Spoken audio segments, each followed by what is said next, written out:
Too busy for me on a Friday.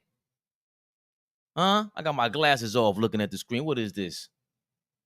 There we go. 5 more people in the building. Let's go in the building, man. I haven't got my...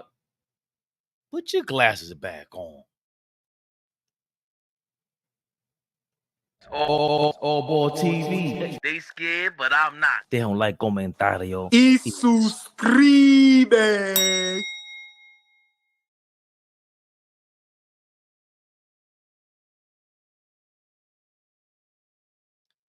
Yeah. We in the building. We in the building. We in the building. We in the building. I had my AirPods on last night while we did the PM live. Might do that. Thursdays and Fridays, expect more of those PM lives, especially while I'm on. Be on camera, because, so when I get some time off.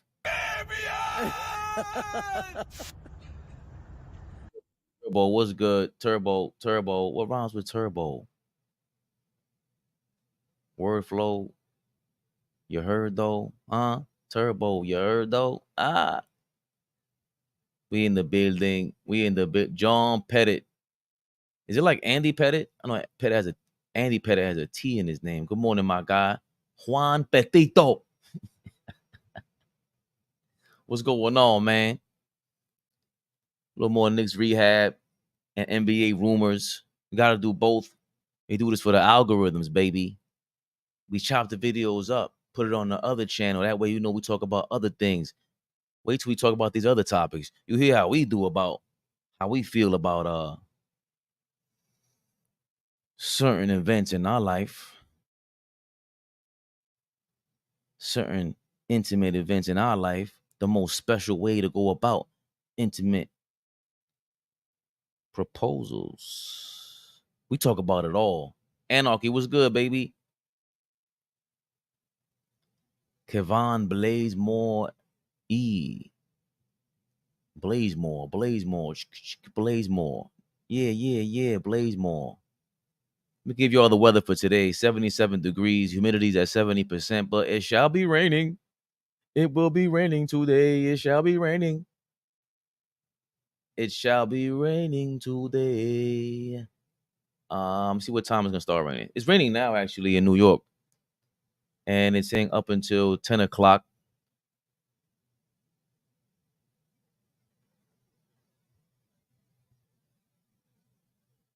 Rain showers, raining the whole day. I don't know if this is the rain from the hurricane that hit us yet. I saw Mr. G the other day on TV, man. Mr. G?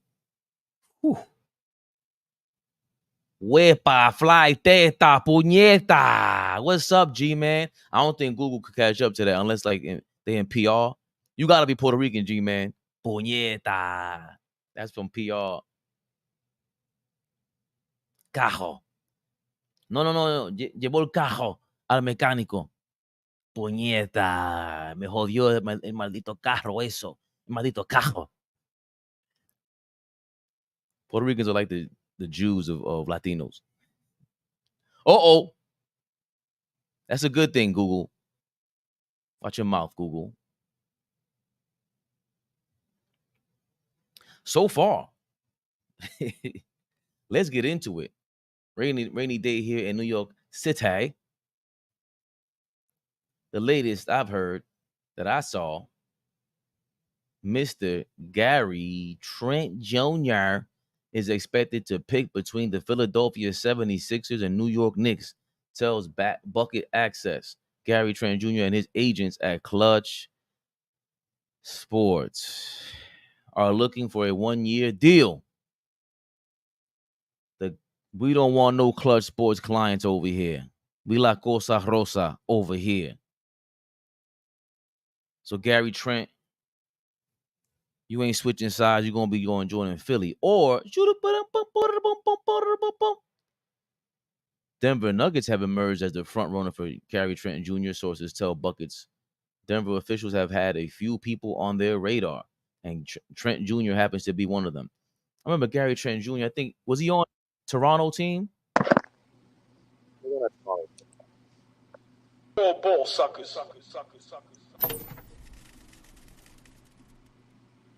We in the building. Morning, everybody. Good morning. Fabe, what's good? Good morning. What's going on? I'm chilling. Had a little rest. Where he's just reading about this Gary Trent Jr. rumors. Um, Gary Trent Jr. is expected to pick between the 76ers and the Knicks, according to Bucket Access. But as I read here, oh boy, Go ahead. I know exactly where you're going. he is a Clutch Sports client. Exactly. So we will not be getting Gary Trent Jr., which I would have loved. Instant offense off the bench. Talk about it. Quickly 2.0. Listen, yeah. Listen, I like quickly, but this guy here knows his role. He knows he's coming off the bench and he knows he's there just to give firepower. He can hit the mid range, he can hit the 3-point shot. Um, he's active on defense and he knocks down free throws. This would have been a perfect fit. Perfect fit. So pair him up with Deuce off the bench. Listen, man, this would have been perfect. But when I read he signed to Clutch, my dreams went out the window because we know there's no love with Clutch. Even though the beef kind of squashed and it settled a little bit, listen, man, Clutch is listen, we think like Costa no Rosa is the mob.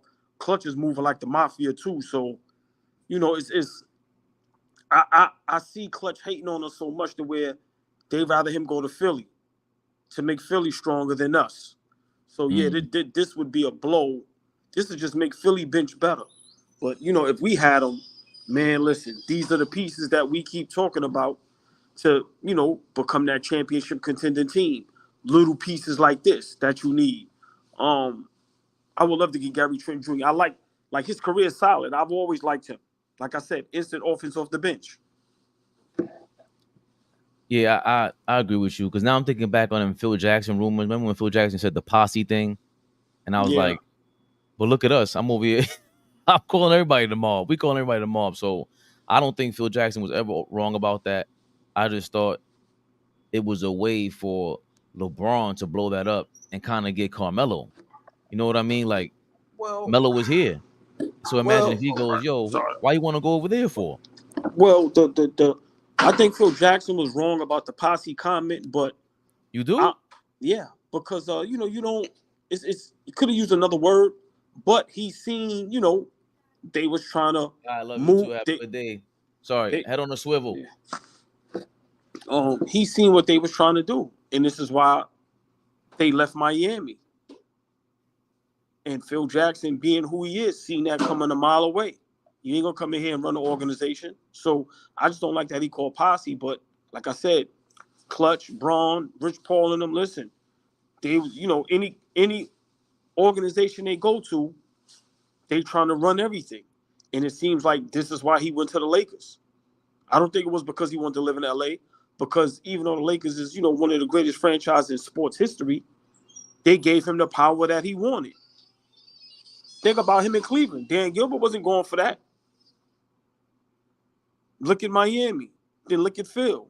But now look at the Lakers. Him going to Lakers wasn't about championships. That bubble thing just fell into their lap.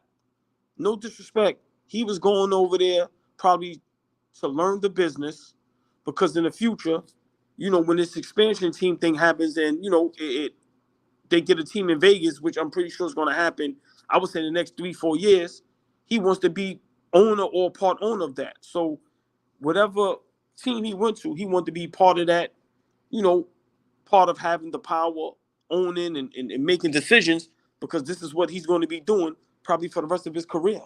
So, yeah, this is, man, listen. Damn, So we, go ahead. no, I'll bring everybody back on track. But for everyone that doesn't know, get us back on track, and even remind all of us of what Phil Jackson said. It had to hurt that when they lost LeBron, that was definitely a slap in the face. But there were a lot of little things that came out of that. When LeBron was playing with the Heat, they went to Cleveland and he wanted to spend the night. They don't do overnights. Teams just don't. So now Coach Spoelstra has to text Riley and say, "What do I do in this situation?" And Pat, who has an iron fist rules, answers, "You're on the plane. You are with this team. You can't hold up the whole team because you and your mom and your posse want to spend an extra night in Cleveland." I think there was a LeBron uh, response. If he says it, out to the media, I can only imagine what he says when the camera is not on him. Oh my God. Exactly. So Ain't nobody think about you, LeBron. You think Phil Jackson's really thinking about you, bro? He coached Mike, Kobe, man, got 11 rings. He ain't thinking about you, bro. Too I, fond of yourself. I think he's right when he says that because it's the same way with all of us. I don't know if he's missing that. Phil Jackson's point was LeBron was just spending the night. He was doing whatever he wanted to do in Miami, and he's saying you and your posse want to just chill in Cleveland. I don't think, to me, it was never racist. I think posse just sounds like an old school word. Right, And right. I don't think he was racist. Just that's that's the only way he knows how to say a group of people. It's posse. Remember, your man, some of these right, your dudes is crew. outdated, corny, so they don't know what they saying. But he ain't. Right. Once again, he ain't racist. He not even thinking about. Listen, Phil Jackson came over here and robbed us for $60 million. He is not. He got a free $60 million. He is not thinking about LeBron James. And LeBron needs to understand. Everybody ain't thinking about you, bro. As great as you are, Phil Jackson ain't thinking about you, man. You want me to be honest? You ain't more legendary than Phil Jackson. I Yeah, disagree there. But not me. I think LeBron, in true LeBron fashion, is my point. You took that and you saw an opportunity to go to play victim, and then you say, "Hey, Melo, you sure you want to be there?" Because at this point, it's 2014, 2015. LeBron wanted to join. Remember D Wade went to Cleveland at the end of his tenure, even Mm-hmm. before Chicago, and then he traded him too once he saw it wasn't going to work. So LeBron is just he's we could call him spoiled or entitled, big baby about these going about these decisions, and I think that was a way. And remember, we're not Phil Jackson fans as far as his Knick tenure. So this just reminded me of that with clutch sports. These are the things that when we talk about clutch sports, the obvious things that they do, I'm pretty sure CAA does their thing behind the scenes, maybe more classy. I don't know. Better relationships. Leon Rose don't even talk. Like I always compare Kawhi Leonard and Kyrie Irving. I'm like, yo, Kyrie and Kawhi miss just about as much time. Nobody talks about Kawhi. Why? Because he's quiet. So let's say Leon Rose is just as bad in the background as Clutch Sports and Rich Paul and them. He's quiet, right? Right, Like right. he move in silence. So maybe he is just as bad, but we just ain't. We know what the beef is between Clutch Sports and CAA, and we know we don't want anything to do with them. If we get Gary Trent Jr., will it be a favor? You know what I'm saying? Like what does it come with? Because we don't rock with y'all, man. This guy built the Knicks up. We ain't playing with you. Yeah, I totally agree. I just want to, give a big shout out to everybody in the chat, man. Listen, we love y'all to death. Big shout out to y'all. We can't read all the comments, but always understand nothing but love. Big shout out to everybody in the chat. Let me just respond to this. He's definitely more legendary than Phil. Okay. Is LeBron James a better basketball player than Phil Jackson as a coach? Phil Jackson got three-peats under his belt. I'm gonna leave it at that. Let's go with the Knicks. Let's continue. Wait. Yeah. I actually like that question because he might be the Phil Jackson of players. No, Because he's to not. me, No, look, he's not. Phil Jackson does not, the same way you hate Popovich, Phil Jackson doesn't win without them players. He went and got Michael Jordan, Scottie Pippen, Kobe Bryant, Shaq. These three guys were on So, MVP so, so levels. hold on. When Phil Jackson coached the Chicago Bulls, he was a rookie head coach. He wasn't known for being great. He didn't come from somewhere else winning championships already. Let's not forget with the Knicks, he's won what? Did he win two or did he win one championship? I think he won. Let's say at least one. I'll look it up. Right. So let's understand. I'm not talking about LeBron James, the social media presence. I'm not talking about no. We talk about legendary in the game of basketball. Phil Jackson, when he went to the Bulls, he was not a great head coach. He didn't come from nowhere else winning championships. So let's be realistic. He built that with Michael Jordan. Kobe and Shaq wanted Phil Jackson. Let's not forget that. Regardless of whatever, who has three-peats? Look at what he did under his belt. Look at the players that won under his tenure. Just how we say our guy Tibbs, is the big man whisperer. What do we call Phil Jackson? So for me, do they win without Phil? No. Right. So that's all I'm saying. Let's not go too far. We understand LeBron 4 rings, got the championships, he got the record, the most points and 40K, 10-10. Okay, cool. Man got 3 peats, man. Man got 11 championships, man. Like, come on. When we sit up here and go crazy over Bill Russell, God rest his soul, we disrespect him and he got the 11. Let's not disrespect what Phil did. I'm not disrespecting what Phil did, but I like what AP said. Oh, Phil Jackson does have 2 chips with the Knicks, and they both played with a stacked deck, which is my point. Phil don't win without a stacked deck. Here we go. Phil don't. He doesn't. He doesn't. We saw they did. Did Phil inherit a stacked deck? Yes. What are you talking about? He didn't build the Bulls up. Okay. He didn't build the Bulls up. Doug Collins was there. So Collins was there. So the first 3-peat, that was a stacked deck. No, I'm saying they were a championship team on the way, but it ain't like he built them. Same thing with the Lakers. Both 3-peats. All I'm saying is if we're gonna snide LeBron or whatever it is for the way he handles things, LeBron don't win without his players around him. All coaches that have stacked decks don't win. Absolutely, but again, we talking about legends. And we talking about LeBron is the Phil Jackson of NBA legends. It's Kawhi Leonard, Westbrook, and James Harden legends. Are they future Hall of Famers? Yes. They did not win. So everybody don't win with stacked decks. And neither one of them are the Phil Jackson of legends. James. Doug Collins had Michael Jordan, couldn't get out the first round. Everybody don't win with that type of talent. That takes a special type of person to do that. What he did with Kobe and Shaq, what that man does with players as far as the mindset and having all those personalities mesh together and have one common goal to win, everybody can't do that. Everybody can't do that. That's why we don't see too many head coaches with multiple championships. Correct.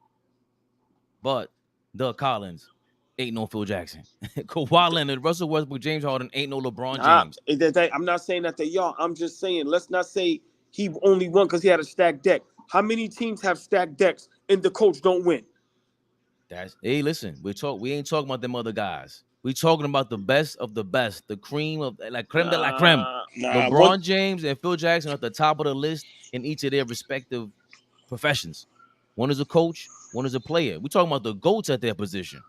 We ain't even talking about just legendary. This is different. You ain't even got to be. Tim Duncan is a GOAT, and he ain't really legendary in a lot of people's minds. He's a GOAT. He got 3-peats, bro. 3. Three. When the last? Yeah, he got 3. He got 2 with Chicago. Shaq and them ain't 3-peat. Yeah, they did. Oh, so I'm sorry. Come on, man. Yeah. And almost 4. Exactly. Don't play with him. Come on, bro. And then he won another 2 with Bynum in them. That's what I'm saying. It was almost 4. Come on, bro. Come on. Don't play with that man. Not at all. But he's still not doing. Bro, he had the best players in the game. We ain't even talking about. I could see if it was 2 of the top 10 and 2 of the. No. He had a young. When he went to Chicago, I'm gonna say it again. We could get back to the Knicks. Give me 1 minute. When he went to Chicago, he was not known as a great head coach. He didn't come from another situation where he won titles and then came over there. We cannot lose that. When he went to LA, they wanted that man. They wanted that man. Nah, we need Phil. Guys was begging for Phil.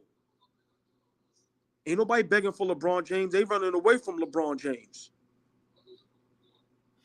It's vice versa. LeBron is begging for them, and they curving them. Come on, bro. Nah, some people win an argument by straight punchlines. I love the chat. I love y'all, man. But come on, man. Why they running from LeBron? Come on. Why they was begging for Phil the coach? Right. Why they was begging for Phil the coach?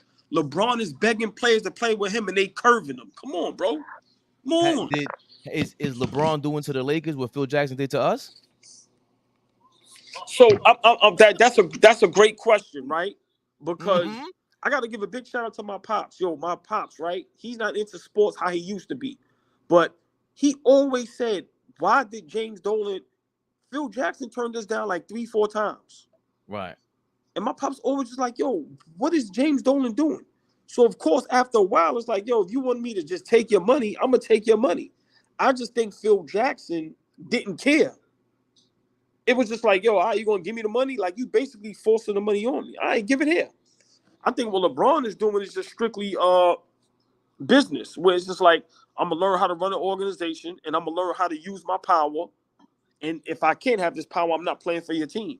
And that's why I think he went to the Lakers. And this is why he didn't go to the Knicks. This is why he didn't last in Cleveland and Miami. What he's doing now is what he was trying to do every step of the way. Because, once again, he's a businessman. And I'm not knocking that. But you can't get mad for nobody that don't fall for the banana in the tailpipe. Not letting you run my organization. Nah. So I just think Phil just robbed us with no gun. Turbo was saying that Doug Collins took the Bulls to the Eastern Conference Finals. Okay, my fault, Turbo. They went to 3 Eastern Conference Finals in a row because I know the games when they went 7 games and Scotty had the migraine. Phil was coaching them.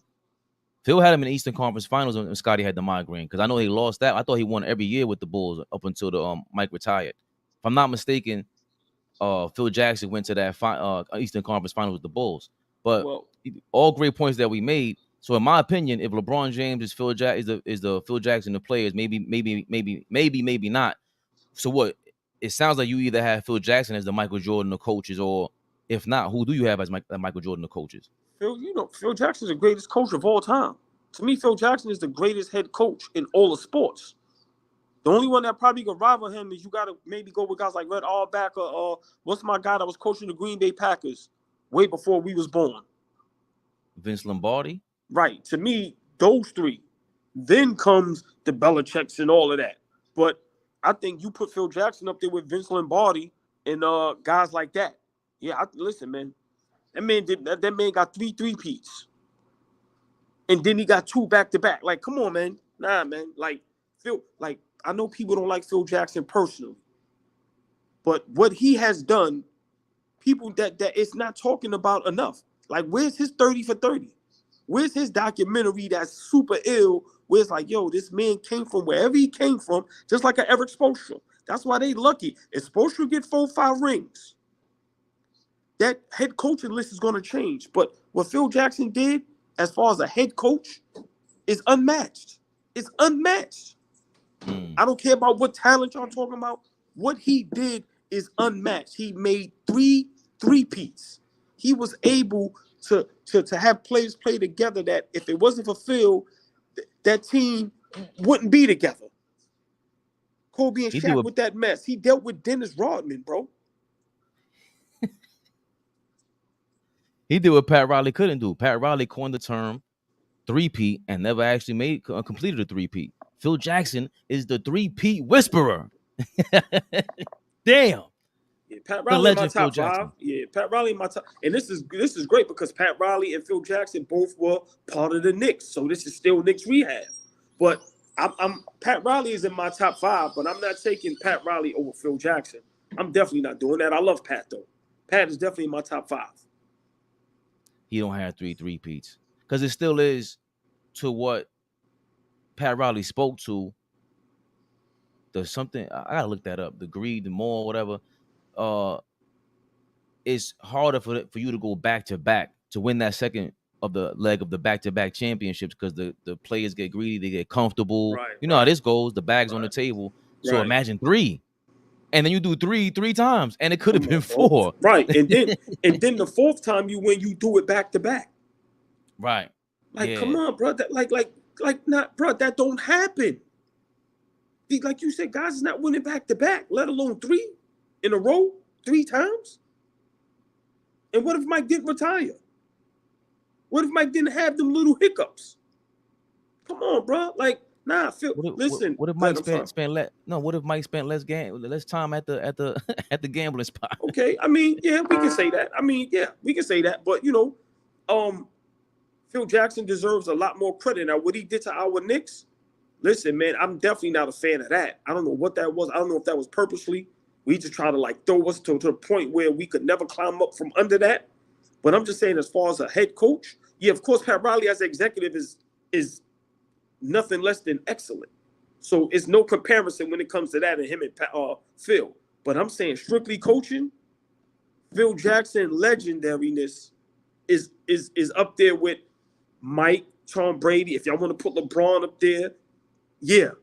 When you name legend, when you name greatness, and you put those names up there, his name gets mentioned without question. I like what LB so wavy said. Using all ball logic, Steve Kerr is a GOAT coach. He took over Mark Jackson's coaching spot just like Phil just took over Doug Collins' good situation. The only thing with that is that Phil Jackson was kind of tested. He withstood the test of time when Mike retired. Then he did it again with a new team. We have reservations about Steve Kerr only because where's the new team? Like it's really about time with Steve Kerr because what can he really? There's nothing he could do about it. We've seen almost 4 3-peats in 2 different decades. Like that's Steve Kerr's up against that. Come on, That's man. Yeah. when you put it like that, it's like, wait a minute. What did he do bro. to really win? What did he really remember? Like All Ball just said, he had to control Dennis Rodman. He was just as wild as Draymond. He was out and about leaving the team. He was out. And Michael Jordan had to go get him. So Bro, this is the guy you have to rock with. You got Draymond and you don't have him under control. Do we understand how much respect you have to have from players like Mike and Kobe? Anybody can't coach them. You think today these coaches could coach Kobe and Mike? Like, come on, like pause. When we dig real deep into this, like, bruh, that man is a genius. When you get players like that to buy in, when you're a coach that can tell Mike in the huddle, hey man, pass the ball, trust your teammates. You know how much respect a guy like Jordan has to have for you? Do we understand who Michael Jordan was at that moment?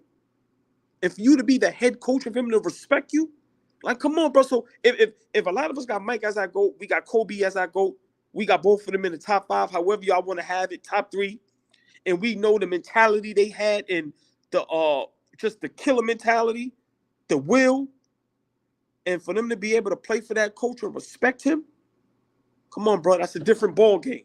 It's a different ball game. Who respects LeBron like that? Respectfully. Who? What coach is out here saying super great things about LeBron?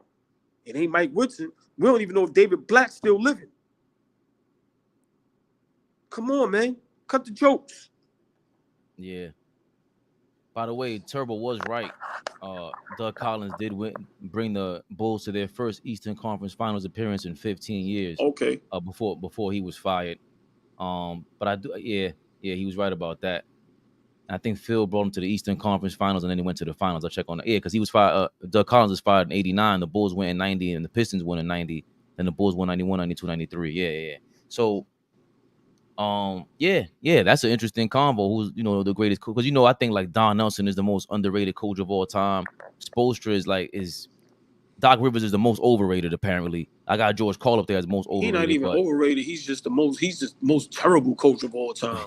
I would give Tyronn Lue probably at this point one of the most overrated, just based off of how they talk about him. Currently today, or just in general? I mean, in general, because once again, even though he won that championship, bro, they went to the ship before that with Blatt, so he ain't had nothing to do with that. He ain't had, like, come on, man. Like, let's be realistic. I guess I did like, hearing stuff like, and they're in the locker room and he's pressing LeBron, pushing his buttons, and James Jones had to put him to the side, like, bro, Isn't that what you wanted? So I think he does have some of that Phil Jackson. I don't think Ty Lue is a pushover. I don't think Doc Rivers is a pushover. But to your point, no, when does this equate wins? Because you guys got talent around you. When are you going to figure this out? Right. See, Fabe, I think Tyronn Lue is a good coach. I'm not saying he's not a good coach. I just don't think he as great as people discuss him. Like when it's like, when they talk about coaches today, like they bring up Ty Lue like as if he's one of the best out there. And I totally disagree. But he's definitely a good coach. Yeah. So can we name 10 better coaches than Ty Lue right now? I'm being honest. I don't think we can name 10 good coaches, period. So it's by default. Bro, these guys are getting fired every season. Think about it. These guys get Budenholzer just won fired. a championship, fired. Right. They get fired every season, and then they having a talent and can't do nothing with it. So for me, I don't think it's 10 good coaches in the NBA, to be honest. Maybe I'm, going overboard with it, but yeah, Tyronn Lue is top 10 by default. It ain't no, come on, man. Just imagine in the era with the Phil, the Pops, the Don Nelsons, the Pat Riley, like, come on, bro. The Chuck Daly's and all that. Like, man. I'm with you. I guess back to Gary Trent Jr. Yes. Sorry about that, y'all. No, not sorry at all. That was an ill segment. Is LeBron James the Phil Jackson of players, or is Phil Jackson the LeBron of coaches? Is Phil Jackson the LeBron of coaches? That's the video. No, I'm thinking that's the one. Or who's more legendary? LeBron as a basketball player or Phil Jackson as a head coach? You think that should be the type? You know how YouTube works. I don't know how to word it correctly, or what the title should be, but yeah, I don't know. Got to think about that one. That's a great one. So Gary Trent Jr.'s stats, by the way, y'all. He averages for his career 14 points per game, 1.5 assists, 2.4 rebounds. He's not as tall as his father. His father was 6'8". Gary Trent Jr. is 6'5". So not as quite as tall as his father. He's how old is he? 20. He's only 25. Yo, it seemed like he's been in the league forever. Hell yeah! Wow. Maybe I'm mistaking him for his father. I don't know, but I thought he was in the league for at least 10 years. That's what I thought. He was on Portland. He got traded to him for Portland to Toronto for the kid that's being rumored to go to the Lakers now. Who? What's the kid? Flea was going crazy the other day when he found out. He's like, that's the guy they better get. He's on Portland. He got a big contract. Oh, I don't know. Let me see. Portland. Blazer. Player rumored to Lakers. Jeremy Grant. That's who it was. Oh, okay. More impact, pause, Phil or LeBron? We had to pause that, Dave. That was a crazy pause, Dave. It's okay. You mean just like Tibbs? Hilarious. Oh, look, Mike Malone with the list of coaches. I mean, Gregory Lee with the list of coaches. Mike Malone, Ty Lue, Spoelstra, Tibbs, Nick Nurse, Steve Kerr, Pop, Boston's coach. That's messed up. Joe Maz. Boston's coach. That looks like NBA Live 96 when they used to take out Michael Jordan and put player 99. You put Boston coach with a suit on and a blurry face. Gregory Lee, what's wrong with you, Gregory Lee? Show that man some respect. He just won a championship. That's what happened to Ty Lue. He got fired or let go, whatever it was. Nah, that was funny, though. You're right. That's a good list. Who else is sneakily on there? Because the guy in Orlando is starting to make some waves. I don't know if JB Bickerstaff, he's on the Pistons now, right? He just came from Cleveland. I thought he was all right, but apparently they let him go. Donovan Mitchell wanted him out of there, clearly. Got the big contract, and he's gone. Who's making waves? Oh, the Oklahoma City coach is going to get, I don't even know how to pronounce his name. Denault? Is that Mike Denault? I haven't even heard somebody try to pronounce his name. Only the OKC guys. He's up there because he's going to get credit for all that. The guy from Minnesota right now is going to get credit. They're on the verge of being better than Ty Lue because they had a great situation. Minnesota coach is Finch, right? Chris Finch. He just broke his leg on the sideline last year. He was coaching from the third row. That's crazy. Towards ACL, I think. I don't know who else is in this. Oh, Ime Udoka. Hold on a second. You know, Ime's our guy. That's the guy we got to, he's going to be maybe considered better than Ty. I think he's a better coach than Ty Lue. What do you think, old boy? Yeah, I like Ime. It's just that, a lot of these coaches that we just named, they had a good couple seasons. But when you compare them to the legends, some of them guys was good for 10 years straight, man. 5-10 years straight. So that's kind of where, even though Steve Kerr had the talent, still got to give him props to, be successful all those years. So for me, a lot of the coaches that we name and the Nick Nurses and all of that, after they win that title, they go missing. They go to other teams and they're not successful. Nick Nurse ain't did nothing in Philly yet. You know what I'm I saying? like, I like, yeah, I like where you're going because now that I'm looking at this, what Gregory Lee just said, right? Mike Malone, Ty Lue, Spoelstra, Tibbs, Nurse, Steve Kerr, Joe Mazzulla, and Pop. Pop is gonna go down as a legend already. I think Spoelstra's already a legend, living legend. But the other guys that are on the verge and could possibly make legend, because if Pop is a legend, Steve Kerr's probably gonna be. Let's say Pop and Spoelstra right now are legendary in our mind. Can nobody convince us otherwise, right? The other guys that have a chance to be named legendary, Steve Kerr is ranked number one for me. Steve Kerr got a chance to be a legend up next before all these guys. Then I gotta say, ah, going by my gut opinion, my gut feeling, I think I like Mike Malone better than all these guys.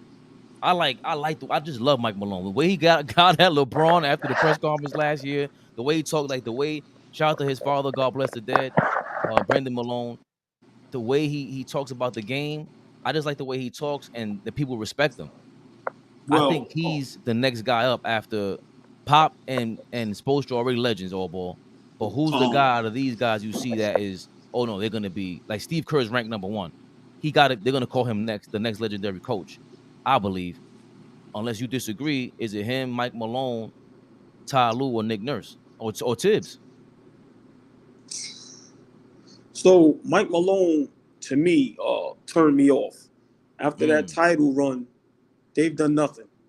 What happened to them last season in the second round, being up 2-0 and losing four straight to Minnesota and getting rid of KCP, Bruce Brown. It's like you have potentially one of the greatest players we've ever seen, and I don't know what y'all doing over there. So with Mike Malone being the head coach, I'm being honest, I'm not too fond of him no more. I'm mm. just not. I'm a little biased. I like what Tibbs is doing, because Three he's made the three Knicks coach of the relevant, years. right? And he's made the Knicks been relevant for the last 4 years. The first year went to the playoffs, which nobody expected. Second year, everybody was hurt. Third, fourth year, you get Brunson, and now look. So for me, I think Tibbs is probably up next. He got a title under his belt with Boston. We know how good he is defensively as a head coach. So it's just it's hard to say who's going to be the next great head coach because, of course, Spoelstra is there. But after that, me, you know how I feel about Pop, most overrated head coach of all time. We talk about somebody about talent. Look how he looked with no talent. Irrelevant. Irrelevant. So miss me with Pop. But yeah, these guys, like I said, man, you got to give Pop, Phil, a lot of them other guys credit though, because when they was coaching at their height in their prime, them guys was good for the whole duration of their careers, 10+ years. So I can't tell you Malone, Nurse, all these guys is good coaches or great coaches are gonna be great when they got two good seasons. And then the next 2, 3 is like, what happened? But I guess based on what you've seen, even with the drop off, Phil was never in that scenario, but he has the legendary status cemented. But which one of these guys have the best chance of being a legend in your mind? Which one of them have shown you like, oh no, even though he fell off? Okay. I mean, to me, it's just easy answer. Is Spoelstra, but a coach that I like Ime. I like Ime. I like Ime probably to be the next coach that a lot of players is going to want to play for, and he knows how to make things work with but so much. Remember, he had Houston relevant. That's not a great roster. He actually had them watchable. He had them competitive. So I look at things like that. I look at the coaches that don't have the superstars, the crazy teams. Okay, let's see. Look at what Spo doing with a 6'9" center in an undersized two guard. That's unhealthy. And a whole bunch of second round guys. So, I think Spo's already there, but I like Ime as far as being that next one, him and Tibbs. Because if Tibbs win a championship with the Knicks in the next 5 years or so, listen, man, that's going to cement him. That's going to be like him winning 5 championships. As you're talking, another thought sparked because people wouldn't consider Jerry Sloan a legend. Do you think Jerry Sloan is a legend? Yeah, yes. I think Jerry Sloan is a legend because, listen, man, when them guys was head coaches, that era, it was nothing but tough coaches. And it was tough back then. So for him to take that Utah team back-to-back finals and actually compete against the greatest player and the greatest team of all time, in my opinion, yeah, Jerry Sloan is definitely a good head coach. Yes, yes. So the reason why I brought him up is because if you have Jerry Sloan out there as legendary, and it's a way to get things done. Because to me, you know how I say, you don't have these championships. Sometimes we overrate them. Because some guys win chips and we're like, he got 7 chips too. So what are you talking about? Right. Like True. John Sally, right? But no disrespect to John Sally, Brooklyn dude. But Jerry Sloan never won a championship. But he went at it with what's the kid that was there in Utah when he retired? Who? That went to the Nets. That was nice. He went at him Deron quick ball. Williams. Deron Williams. He was headstrong, Jerry Sloan. I don't know if he could really, if he was fit for this era. But I'm saying, for look, hold on, coaches, Fabian. Look how long he had the Utah Jazz popping. Like, let's be realistic. He had the Utah Jazz in contention for a while. And then even when Malone and Stockton was going, he recreated it with Deron Williams and them guys. So that takes a special kind of guy to have the Utah Jazz literally popping. Anybody can't do that. and like Gregory Lee is saying, Sloan is a legend for constantly keeping Utah relevant in a small market and kept them in the playoffs and respectable. So, of course, Stockton and Malone, they were missing. If you look back at them Utah championships, finals appearances, and even that whole run, they're missing that third or fourth piece. They're missing that, and they could have beat anybody because they just had a squad and they had a good coach. But bro, wasn't they up 2-0 against the Bulls in the finals in one of them finals? Nah, no way. Bulls ain't win 4 in a row. Nah, because the Bulls didn't win 4 in a row. They might have been up 3-2, but all right, Rick Adelman's another guy. Rick Adelman's another guy. Thank you. He doesn't get talked about. But my point in bringing Jerry Sloan up is that was Phoenix. I'm sorry. That was Phoenix that was up 2-0, right, against Chicago. Oh, could have been. I know we were up 2-0 against Chicago. Right, Lord have mercy. Yeah, but oh man, go ahead. I'm sorry. But I think what would be wrong with let's say Ime Udoka if he turns out to be like a Jerry Sloan. There's nothing wrong with that's what I'm saying. You ain't gotta win. All you gotta do is show that you are trying to win. Once you show me that, it's like, okay, I get it. Either A, you don't have, if you're a basketball player and you don't have the talent, we can see that. It's it's pretty noticeable on the court. Or B, you still understand that and you're being a jerk. You know what I'm saying? But a guy like Ime Udoka seems to be in this line of winning. Aside from the stuff that he went through in Boston, because all these things now you have to take into account being part of an organization. You can't mess anything up. You're now a leader. You ain't a player no more, Ime Udoka, right? So maybe he learned his lesson the hard way.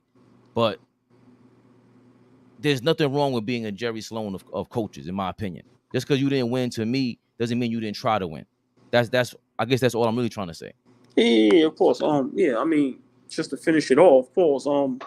You don't have to win championships to be a great head coach. I'm just saying, Phil Jackson is just the cream of the crop. But there's a lot of great head coaches that didn't win, and Jerry Sloan is one of them. When, like he said, small market, you keep that team relevant in the mix, and you keep, think about it. John Stockton, Karl Malone never left Utah. I mean, Karl Malone later on went to LA and tried to make some things happen, but and he joined who? Oh man, yeah, that was terrible. But they got injured. Big Shot got paid. They told exactly. But yeah, man, it's a lot of great head coaches. It's just like I said. Now these guys are not consistent. Even when they win, after that, they're not even getting back to the finals or to the conference finals. They lose in the first round, second round. Players are leaving.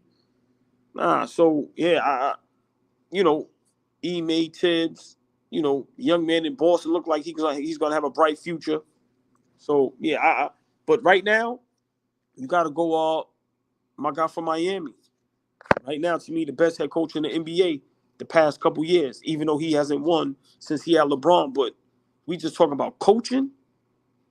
Yeah, I'm going with my guy from Miami, Turbo Sloan. stats. Jerry Sloan went to the Western Conference Finals in 2007. I Wow, forgot about that. On wow. AK-47 and them boys. That's what Come San on, Antonio beat in the Western Conference Finals. When they got Boozer. Right. All right. Wow. So come on, he's bro. just that's two different decades he went to the conference finals. But I think he went in the late 80s in the conference finals. I know John Stockton got his nose broke against the Blazers in 92. And John Stockton got some iffy games early on in the 90s in playoffs. People don't want to talk about that. But they talk about consistency and not, they were missing that one guy to get him over the hump or maybe two. But yeah, I think we hit everything on the nose with that, man. And I guess trying to get back to Gary Trent Jr. Yeah. These Knicks were with. Yeah. I'm sorry, y'all. Yeah, but yeah, man, this is we love sports. But yeah, Yeah. Gary Trent Jr. That'll be a great fit for us because we need depth. I know we need a big man, but just more scoring off the bench because remember we can't expect uh Deuce and DiVincenzo to do all the scoring. Remember, Deuce is an undersized guard. And we know when Josh Hart come off the bench, we're not expecting him to go crazy offensively. We know what we want from him: that energy, the toughness, the rebounding, things like that, the scrappiness. And if he gives us 10 to 15 points, that's a plus. But a guy like Gary Trent, I think he fits perfect on any team coming off the bench because he knows his role. He knows his role. 20-something minutes, and he going to give you 10 to 15 quick. Remember, he the guy that you could put in the game and you up 9 or down 9, and he got either hit 3 threes to tie the ball game up, or he can hit 2, 3 threes to put the game out of reach. So, but him being signed to Clutch, it's not a good thing for us. Not a good thing.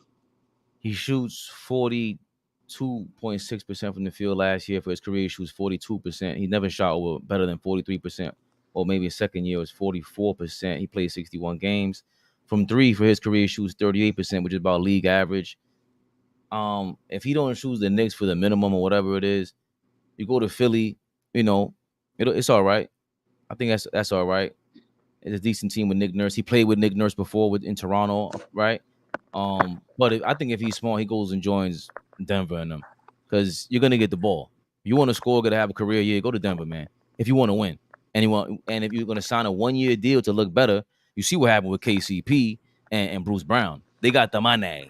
If you want the money next year, go over there with the joke and go win something or Right. try to win something. Philly, Yeah. your man Embiid ain't showing up, bro. He gonna have a new excuse loaded up. March 2025, the Joel Embiid excuse train will arrive. So you don't want to go over there. Trust me, Gary Trent. I don't care what the Rich Paul and them are selling you. Don't believe it whatsoever. The big jokers out there in Denver and La Cosa Rosas over here in New York. We got open Well, arms for you, but you coming with the wrong crew. well, if he picks Philly, it just goes to show, Rich Paul is all about getting his players the money. That's it, which I'm fine with, because as an agent, that's your job. But it's also to put your player in the best situation.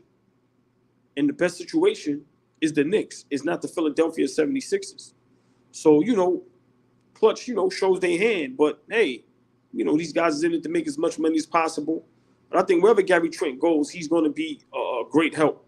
But I would love him with our Knicks because once again, I think he sparks and gives the firepower just as much as quickly. Now, he's not going to have the ball in his hands as much as quickly, but he can run off screens and he can score without having the ball in his hand. And I think that's very important when it comes to, guys coming off the bench for us.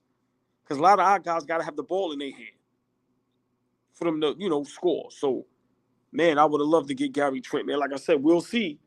Maybe, Clutch has a different, different mindset now. Let's see. Let's see if now Clutch is thinking about not only the money, but putting their guys in the best position, putting them with the better team, better organization.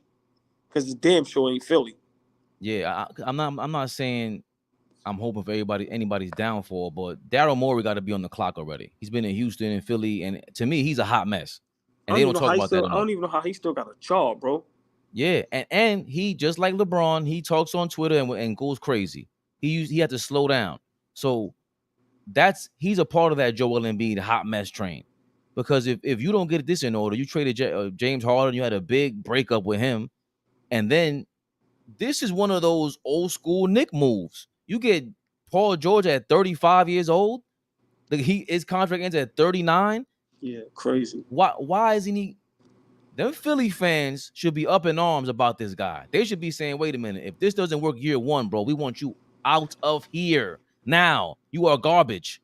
Enough of your shenanigans. You three car Monty out here robbing us. So of course his whole model is, as long as you have two superstars, I think we're in a good position. Who can't you say that about? And that's all the opportunity he's looking for. So what's the difference between Daryl Morey and LeBron? As long as you have two superstars. So everywhere you go, you're trying to trade all your draft picks, take all your cap space away to get two superstars. Duh, but build the team. How about building the right team? I have yet to see that. That Ben Simmons thing was a debacle. You traded him for James Harden and got what? Cap space? I don't understand what you got. So Gary Trent Jr. is walking into that, and you ain't walking into that over here. There's no instability in New York. We get rid of the guys that are unstable. All of them. Guys who start chirping too much, Cam Reddish, out of here. Evan Fournier, you want more playing time? You? So Tibbs was like, I know you ain't talking about me, dog. Either them. Out of here. So I don't see that with Daryl Morey. He has a lot to prove. And I don't know if you're Gary Trent, unless you're looking for that big payday. And even then, I'm not sure that comes with playing with Philadelphia 76ers right now. I think it comes with playing with the Knicks because we're going to hype anybody up. If you do well with us, look at Alec Burks. Big bag on his way to Miami. He's chilling. Shout out to Alec Burks, man. You had the maybe a legendary game 7 against the Pacers. That was crazy. What he did. That was amazing. He was on fire. Brunson went down, broke his finger completely. Then Alec Burks takes that opportunity and goes, give me that big bag and send me to Florida. Yeah. I want to go to Miami and spend that less taxed up money over there on the beach with the Miami ladies. Uh-oh. Somebody shaking their head in the kitchen. Let me chill out. So Alec Burks is over there in Miami chilling with a big bag because of us. Just take a look at that, Gary Trent. That's all you got to do. Oh, man, great point. Like I said, it's going to be tough because, when it comes to certain people and clutch clients and things of that nature, they're going to always want to rob us. So, it's just unfortunate, man. It's just unfortunate, but these are the little subtle moves that championship contending teams make. So listen, man, hopefully we could get them. But I sent you something, and I don't know if it's real or not. I'm just looking that up right now. Listen, why are we not looking at? I don't see anything on it, but go ahead. I'm gonna look it up and see if we can verify it. All right, but I still want to, talk about it anyway, real quick. Why aren't we looking at trying to acquire Brook Lopez from the Milwaukee Bucks? Your opinion, is that something to look at? Would he be cheaper? Would you rather him than what's the other young man? Kessler? Ooh. I'm gonna say yes, and I'll tell you why. There's nobody on this team over 30 years old. And I think that matters. Okay. I think that matters. Like, Kessler's probably going to turn out to be better, turn out to have more, he has more potential at this point because he's 22 years old or whatever he is. He barely could legal age of drinking. But Brook Lopez has shown us, I played one style when I came into the league on the Nets, and now all of a sudden I changed up just to win a championship. He changed his mold of style, regardless of what everybody says about the Bucks and everybody else got injured. Yeah, whatever. You got to play who's in front of you. Yeah, but Kyrie and James Harden twisted their knees up, whatever. But Brook Lopez he talk about, how I say, all ball, if you show me you're getting better every year, I like that guy. And it stood out for us with Brook Lopez because it was in real time. We were seeing him shift from this just outside shooting or from the mid-range guy to outside shooting, became a way better defender. He's actually a grown man version of what Hartenstein wants to be. Maybe a little older and a veteran. He can sit there and tell these kids, yo, I know you guys won in college, but hold on a second. Well, right. I've won here, and this is what it takes. I've been next to Giannis. I see when the great performers perform. Brunson, I see you got that in you, but just that the veteran leadership, do we have one? And if there is a factor for Brook Lopez, it got to be better in leadership, in my opinion. Listen, I think if we could get him, I think that's who we should go after. I see somebody in the chat was saying that we would have to like trade and give up players. I mean, I don't know how that would work, but I think Brook Lopez would be a great addition for us. For one, he can play defense. For two, he can knock down a three-point shot. And for three, he can rebound the ball. Listen, I think this would be a great addition for us. I think this is a something that can fly under the radar, sleeper, that I think we make this move. This is a great backup for Mitch. Great backup. Like you said, veteran, low maintenance guy, been around the league, and he knows how to play the game. And he has to come cheaper than somebody else. So I really like this move, if it's possible. If it's possible. He's a legit 7-footer. He's a legit three-point shot maker. What's his percentage from three-point shot?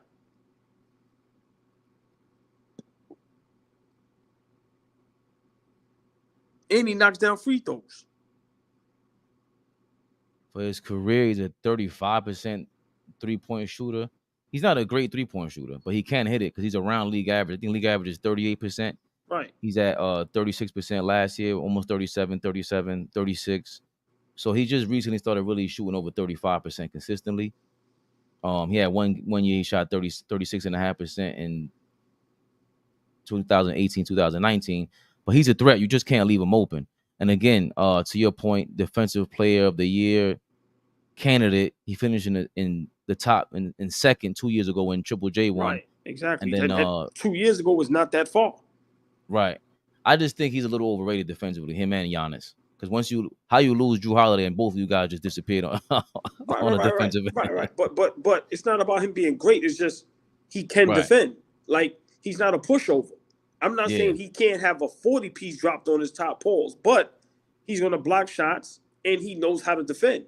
And once again, him being able to knock down that three-point shot and being able to spread the floor, to me, means a lot. And that's what we're missing when it comes to a big man. Remember, now when he comes in the game, you got to respect him from out there. And he's going to, even to be a threat to take the shot is what we need also. Remember, Mitch is not even going to attempt the shot. So it's like you ain't even got to worry about none of that. So for me, I think this is a move that, it can be very good and sneaky for us. And a lot of people is going to look at it and don't think it's going to make a difference. But like you said, a veteran guy, been around the league forever, knows the league, high IQ, low maintenance, and he's tough. He ain't no pushover. And he's a legit 7-footer. And he's a solid big 7-footer. He's not one of them little guys that you can push over. So I think this would be great for us if we can't get the young man Kessler. Yeah, and now that I think about it, and again, the experiences was winning me over more than anything else because Kessler's not experienced. There's a lot of things that he won't know what to do when it's time because it's just experience teaches you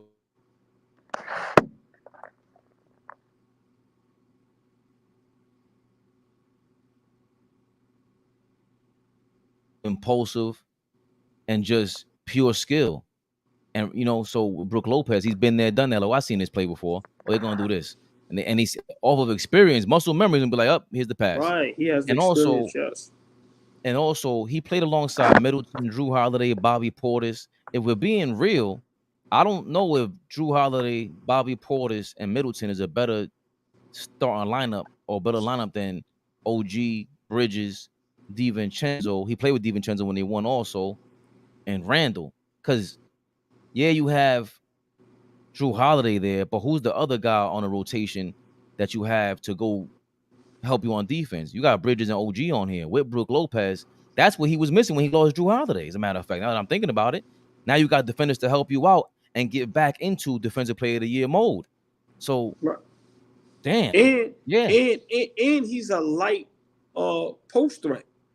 Like, he'll put you on the post to where you're going to have to bring somebody over the double team because he's going to put a look on the post and he's going to kick it out for the wide open shot. So, for me, I think this would be great. This won't be the move that are like, oh, now they got Brook Lopez their championship. No, but this will definitely solve the backup center position.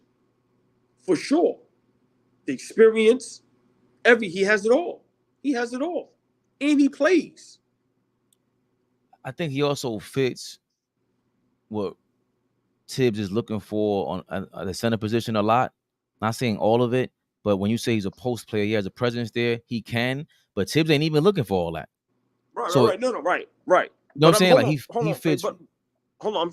I'm sorry. I cut you off. I'm so sorry. But I'm not saying that Tibbs is looking for that, but I'm just saying it does help sometimes to slow the ball down, to have a Right. post presence, to get guys open. Remember, that's our problem where we have guys where now that you double team Brunson, but before that, you could just stay with your guy. So now we got to play hard every night. We not getting no easy shots. All our shots are contested. So just imagine we got him and Randall now that they're going to put guys on the block. Okay, you double team. Now we kick it out for Brunson, OG, Bridges, DiVincenzo for the wide open shots. It just makes the game easier. That's all I'm saying. And we need guys that's going to make the game easier for our guys. That helps on our legs. Yeah, I think it's a great fit for what Tibbs wants. He obviously, unless you bought into Tibbs and want to play for him, it's like Taj Gibson. I don't know if Brook Lopez is down for that because it is a lot to rotate and have to be anchoring a lot and taking away a lot of the mistakes on defense that the lesser defenders can't, earn for you. That's why it's hard for Mitchell Robinson, I think. But unless Brook Lopez has bought into the Tibbs style, it'll be hard for him to come here. That's the only thing I'm thinking. Because with Walker Kessler, he's already a CAA client. He knows Leon Rose apparently, or he knows the tree of CAA. So if he comes here, it's like you kind of bought into this already. And he's young, so it's easier for Tibbs to mold that guy and that mindset, I would think. So he has his advantages. But if Brook wants to win the championship, it's not going to happen over there with the Bucks. And since he's still over there, you have to go trade for him. So that's the other knock on him. If we're going to trade pieces away, I don't know if I'm down to trade these pieces instead of holding off on them and possibly going after the Walker Kessler, or just having a throw out the Brook Lopez rumor out there just to put more pressure on Danny Ainge. Because I dare you to go. Now that I'm thinking about it, if Leon Rose is starting to make a bigger market for Jalen Duren, Brook Lopez, Sengun, if I start making them available in the media, Danny Ainge, your guy has less spotlight now. The other guys, maybe it affects the other general managers going, yo, hold on. I got to call Houston real quick. I got to call, Milwaukee real quick. I got to call these other teams. I ain't worried about you, Danny. Right? Hold on, Danny. I got to put you on hold. Leon Rose is getting the whole NBA to put Danny Ainge on hold right now. And I think more so than anything else, we need that rumor just for that. Put Scammy Ainge in his place. I love this. I love everything about entertaining it. Yeah, well, listen, man. Let's see. These are moves that, whether they rumors or not, I just love to talk about them. And this is what being a championship contending team is all about. Upgrading, finding the right moves to make, and just keeping those leaks from spilling out. You know how you get a leak and then you patch it up and then another leak? Remember, you got to keep patching them up. And that's what happened with Denver. They didn't patch up their leaks. That's what happened with Milwaukee. A lot of these guys not going back to back. They're not even getting back to the finals. Boston patched up their leak. Oh, we're going to get Drew Holiday and we're going to get Porzingis. We're going to get rid of Josh Smart. We're going to upgrade Derek White. They patched up their leaks. And then what they do this season? Patch them up. We're going to bring all our guys back.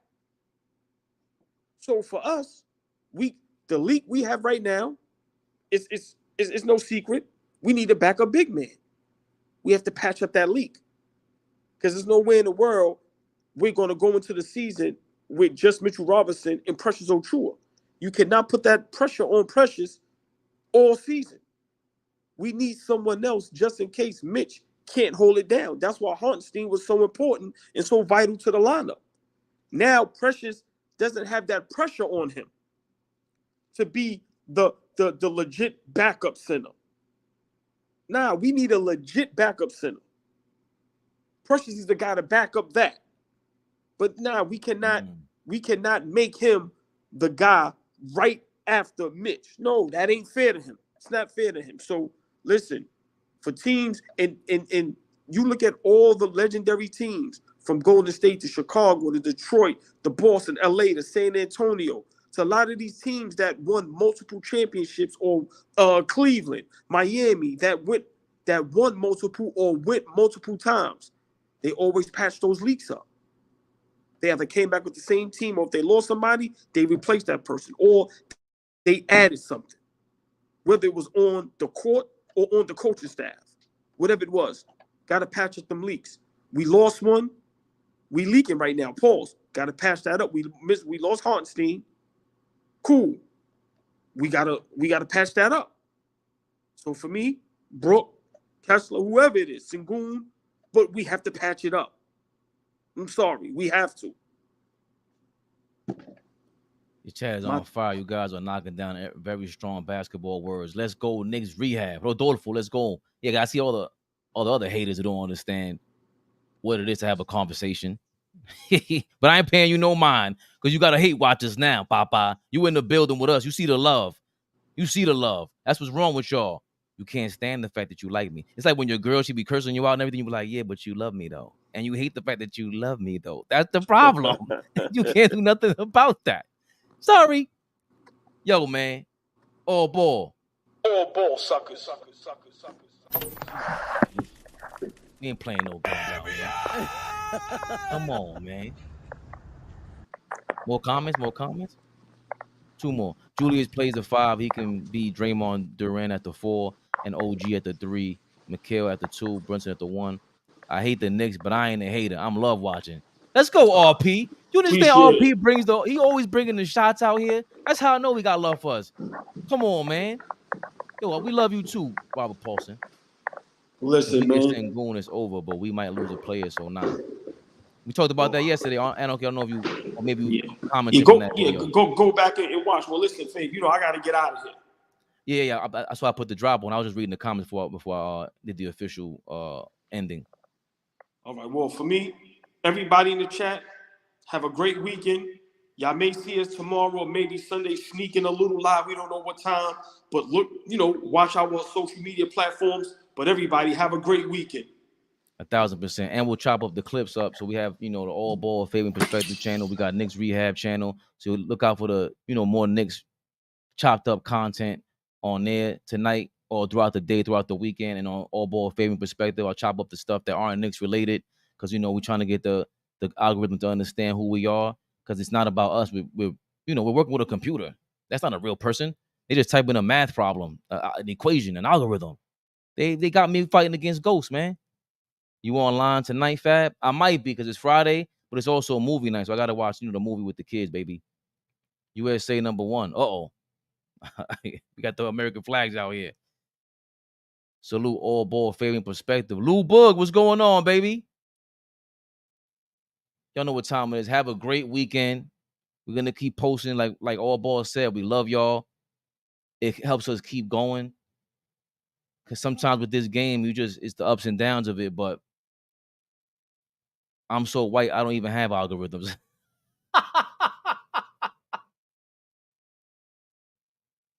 Yo, RP is crazy. I'm out of here with that one, man. Ball, suckers.